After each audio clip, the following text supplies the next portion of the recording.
Good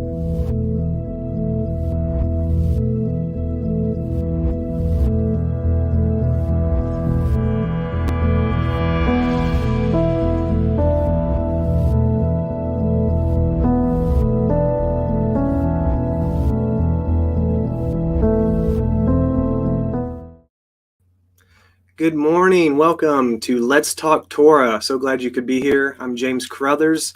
I am now taking over for the Sunday portion, the Haftarah. You can still see the Besorah done by Shel Wagner on Wednesday, and then Lee and a guest will be doing the Torah portion each Shabbat. So glad you could be here. I hope I can bring a good word for you this morning. Some of the things I've found digging into it, I hope that it helps you and opens up your eyes to a new way of reading this. Sometimes Isaiah is a little bit tricky to decipher, so I did rely on some help from some various commentaries and really helped bring it to life. So before we get started, let me share our weekly schedule since we have started off the week. You can see we've got a new show coming up, so we are now up to 11 shows, I believe. Very exciting, all the different content Heart of the Tribe is bringing each and every day. So if you would like a schedule of this, an image of this schedule, you can email us, reach out to us on our Facebook, Telegram channels. Please subscribe, like all those as well. Join our group on Telegram. We have a great fellowship there as well. So this week's Haftarah is out of Isaiah 49:14 through 51:3, Ekev, which is because. And after reading through this, it really made sense to me. I could see Yah just responding to his people. You want to know why? Because. So let's go ahead and get started, shall we? Starting in 49:14. Let me share my screen so you guys can read along. There we go. But Zion said, Yahuwah has forsaken me, and my Adonai has forgotten me. Can a woman forget her sucking child, that she should not have compassion on the son of her womb? Yea, they may forget, yet I will not forget you. Behold, I have graven you upon the palms of my hands. Your walls are continually before me. So right here, we can see Yah's chosen people are crying out, claiming that he has broken his commitment to them, leaving them forgotten in captivity in Babylon. And I found it interesting how we see also Yahusha experiences these similar emotions when he's crying out on the cross, Father, why have you forsaken me? And that is just our earthly, fleshly emotion. But I do see a lot of parallels in these verses here in this portion with our Messiah. So we'll see a little bit more here coming up. Verses 15 and 16 assures his people that he will not forsake them. His love is greater than what a mother has for an infant child. All you mothers out there, I know you can imagine, the depth and love that you have for your child. Just know that Yah's is even greater and deeper than that. It's very reassuring and comforting, knowing that he will not forsake us, no matter where we are in our life. I know Robert touched on that this morning in his mercy poured forth. Just amazing how he will find you even if you're running. In verse 16, we see the nailed, scarred hands of Yahushua. We see how he has inscribed or engraved us on the palms of his hands and redeemed us by his blood. With such love, how could Yah ever forget his people? Then we see the walls are referring to the city of Jerusalem, which figuratively speak of the health, the strength, the prosperity, and the security of Yah's people. Yahuwah is always mindful of the condition of his people, despite the objections of the doubting Zion. Picking back up in verse 17, your children shall make haste, your destroyers, and they that made you waste shall go forth of you. Lift up your eyes round about, and behold, all these gather themselves together and come to you. As I live, says Yahuwah, and shall surely clothe you with them all, as with an ornament, and bind them on you as a bride does. So I think here he's also comparing us, he's a bridegroom. I think there's a similarity right there in that context as well. For your waste and your desolate places and the land of your destruction shall even now be too narrow by reason of the inhabitants, and they that swallowed you up shall be far away. The children which you shall have after you have lost the other shall say again in your ears, the place is too strait for me. Give place to me that I may dwell. Then shall you say in your heart, who has begotten me these, seeing I have lost my children, and am desolate, a captive, and removing to and fro? And who has brought up these? Behold, I was left alone. These, where had they been?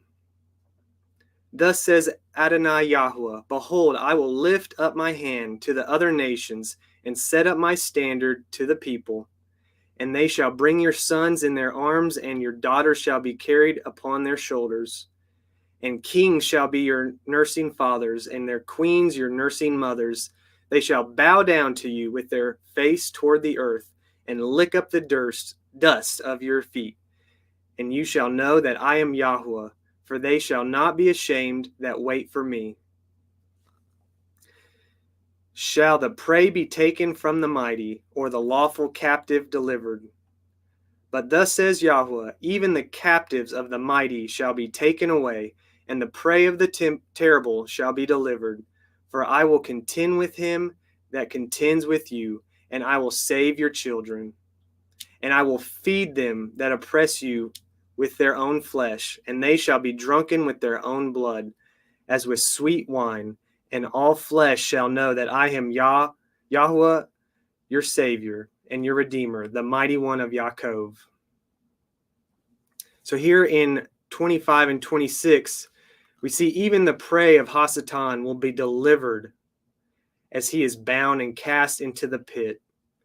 Every effort we make to rescue our fellow sinners from his bondage is helping towards that great change.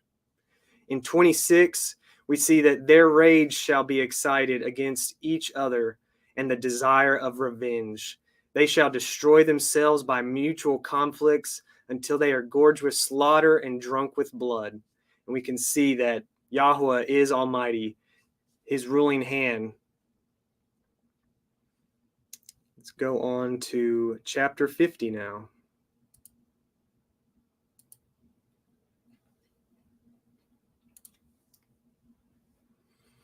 Thus says Yahuwah, where is the sefer of your mother's divorcement, whom I have put away? Or which of my creditors is it to whom I have sold you? Behold, for your iniquities have ye sold yourself, and for your transgressions is your mother put away. Wherefore, when I come, there was no man. When I called, there was none to answer. Is my hand shortened at all, that it cannot redeem? Or have I no power to deliver? Behold, at my rebuke I dry up the sea. I make their rivers a wilderness. Their fish stinks, because there is no water, and dies for thirst. Here in verse 1, according to the Old Testament law, a husband could issue his wife a certificate of divorce if he found just cause. And a father had the authority to sell his own son into slavery if deemed necessary. But Yah has not dealt with Israel in these ways, even though they are comparing themselves to a divorced wife. So he asked them to show the document of proof, and they can't come up with that. Israel is blaming Yah for being unfaithful to them, but their current predicament is only due to their transgressions and their own unfaithfulness towards Yah. Verse 3, I clothe the heavens with blackness, and I make sackcloth their covering. There's a commentary from Alan Redpath, and he describes this verse as sin in the lives of Yah's people clothes heaven with blackness and sackcloth. So it's the sin that we see, and we can obviously see through this that Yah is mourning with the transgressions that we commit. It's also possibly referring back to the judgments on Mitzrayim, all their sin, that they would not let his people leave out of bondage. Of course, sackcloth is a coarse and dark cloth worn as a symbol of mourning. In Revelation 6:12, we see this mentioned again. And I beheld when he had opened the sixth seal, and lo, there was a great earthquake, and the sun became black as sackcloth.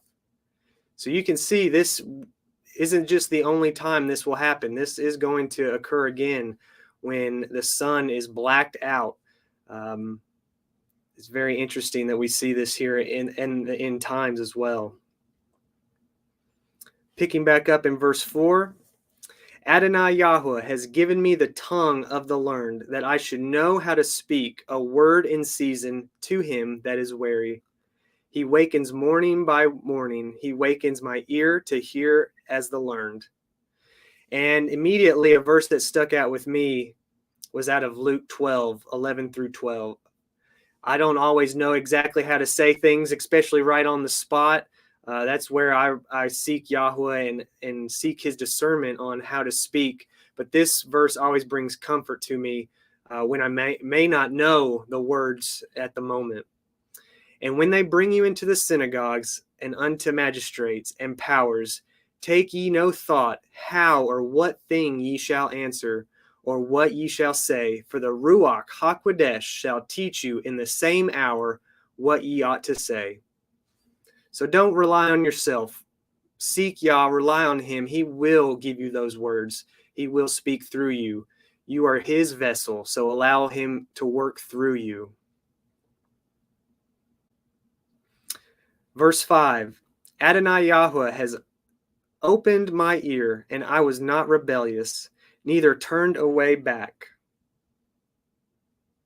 I gave my back to the smiters, and my cheeks to them that plucked off the hair. I hid not my face from shame and spitting. Now, as growing a beard out, I can only imagine how painful that would be.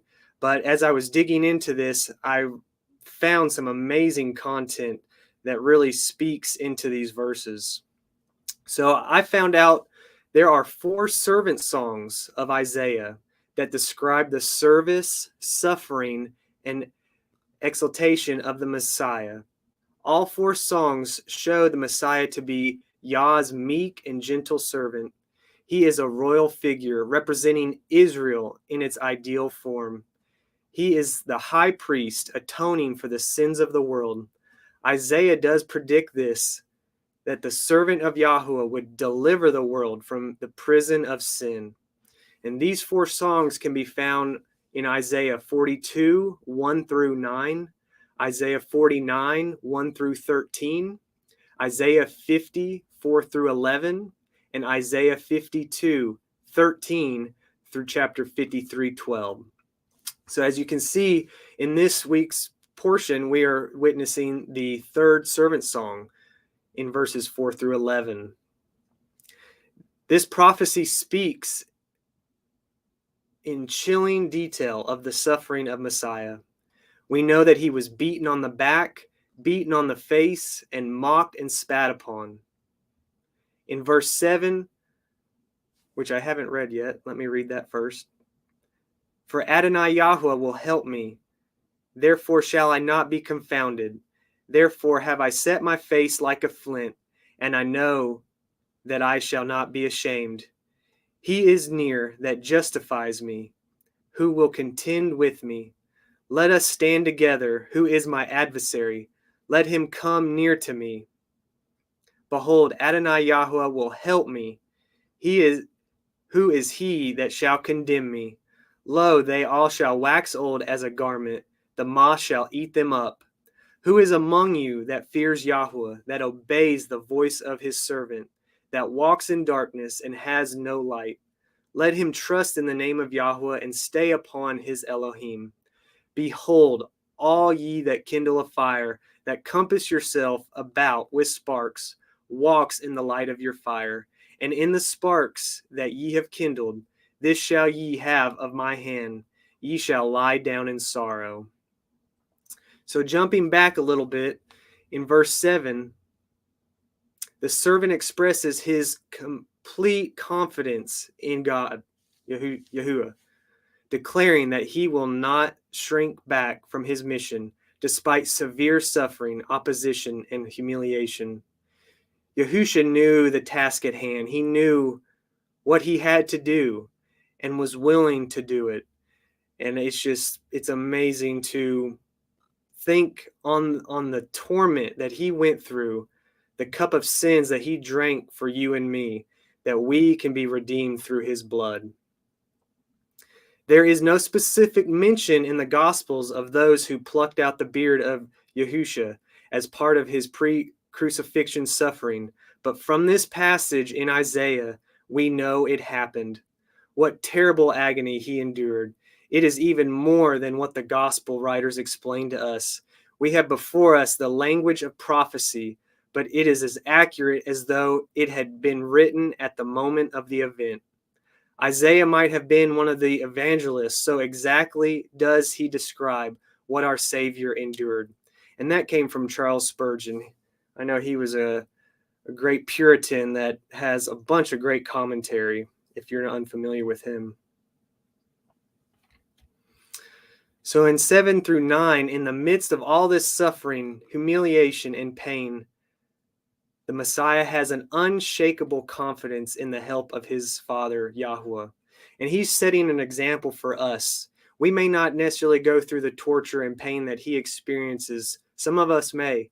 But no matter what we go through, we have to look and lean on our Father. He will be there for us. He will provide the comfort we need in our darkest hour. In verse 10, Yahuwah is the one who supplies us with wisdom and understanding. I keep going back to what Mercy poured forth on Friday. My wife, Leanne, spoke on discernment and really how understanding is Yahuwah's discernment. We have to rely on him for that, not unto our own. I've faced some challenges over the last few years, and that verse through in Proverbs really spoke to me and helped comfort me, not to lean on our own understanding. As Robert was saying, sometimes we are our own worst enemy, and we can put thoughts in our minds, whether it's our own or Hasatan's, to discourage us and get us down and lose our focus on our Father and our mission here in our life while we're on earth. Here's a few verses that really speak well to that. This is in Jeremiah 33:3. Call unto me, and I will answer you, and show you great and mighty things which you know not. James 1, verse 5. If any of you lack wisdom, let him ask of Elohim, that gives to all men liberally and upbraids not, and it shall be given him. So seek and ye shall find. That was the biggest thing of our change on when we found this narrow path, our new walk. We asked for it. We asked to be shown the mysteries, to be shown the truth, and it just started being unraveled to us. And I think that is the main key, is you have to want it. You have to be seeking it, and he will show you his goodness. Here in verse 11, Messiah urges us to trust in the name of Yahuwah and not in our own efforts, which are like a profane fire. Those who light fires refers to man who had their own schemes and their own gods. Because they had rejected the light of Yahuwah's word, they would face terrible punishment. That came from Herbert Wolf. All right, we are now on to the final few verses here in chapter 51, 1 through 3. Oh, I skipped ahead. There we go. Hearken to me, ye that follow after righteousness, ye that seek Yahuwah, look unto the rock whence ye are hewn, and to the hole of the pit whence ye are dug. Look unto El Avraham your father, and unto Al Sarah that bore you, for I called him alone, and blessed him, and increased him. For Yahuwah shall comfort Zion, he will comfort all her waste places, and he will make her wilderness like Eden, and her desert like the garden of Yahuwah. Joy and gladness shall be found therein, thanksgiving, and the voice of melody. Just that first thing that stuck out to me in verse 1 was the rock. Building your foundation on the rock. Build your home on the rock, not the sand. He is our rock, and without him, we will crumble in the storm, in the times of fire and trials. He does, put us through the fire. We can't assume that that's never going to happen to us. That's how he purifies us. We have to go through those challenges in life, and it allows us to grow stronger and look to him even more. So here in verse 1 and 2, the Old Testament people are instructed to look back at their physical and spiritual forefather, Abraham, who Yah protected, preserved, provided, and fulfilled his promise to. Yah will do the same to Abraham's spiritual descendants, you and me, who just like Abraham pursued righteousness and sought after Yahuwah. Isaiah wanted Yah's people to not be discouraged of their small numbers, but realize that just as he did great things with Abraham and Sarah, he can do great things through them, through us. This shows how we can benefit through Yah's work in the lives of others. When we hear of what Yahuwah has done and is doing in the lives of others, it can build our faith for Yah's work in our own life. So that's why we have to be a light on the hill. This world is getting darker by the moment, and darkness cannot prevail in a room full of light. So you may be alone, you may be set apart, a peculiar person, but that's what we're called to be. And when we have that candle lit for others to see, they will see our good works, and it will be an encouragement to others. So that's all I have this morning. I know it's not as long as Shell and Lee bring, but I hope it was a word of encouragement. I hope that you were able to see these verses in a new light. I really am loving reading Isaiah and just to see the prophetic words that he can bring. Of course, this is just interpretation. It's hard to sometimes know exactly what might have been meant, but I hope that some of this might have made sense and brought new light to these verses here. So I hope you have a wonderful start to this week. Like I said, we have plenty of shows all through the week on Heart of the Tribe. Starting tomorrow, Laura Lee's got her new show, Heart of Healing in the Nations. So we're looking forward to that, what she's going to bring to our group. We're so thankful for everybody that tuned in and watches our content. I'm sorry I kind of looked over the comments here, but I do want to thank everybody that joined me. We're so thankful for all of you. We hope that you can share this message with others, friends and family. Hope that it can bless all of you. So with that, I will leave you, and I bless you and hope you have a wonderful week. Shalom.